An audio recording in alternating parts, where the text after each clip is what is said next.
Hi, this is Javier from ViewSonic, and a lot of teachers have been asking us how can they set up their home interactive distance learning. So today we want to show you and give some recommendations on how to optimize that experience. So as you can see behind me, I have my laptop and I have a touch screen. So on my laptop, I use a video conferencing tool to see all my students.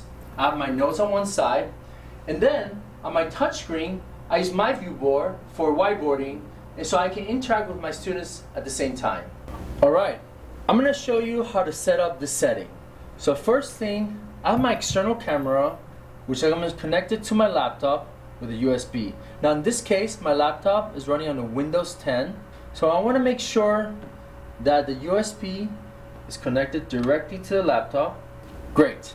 Now once we have the camera set up, because it has my microphone, the next thing I'm going to set up is the touch monitor.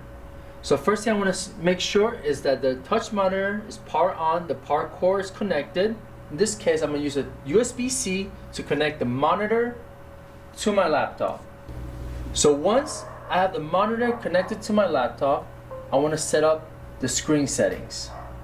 So what I'll do is I'll go to my desktop, right click, display setting, scroll to where it says multiple displays and make sure it says extend these displays.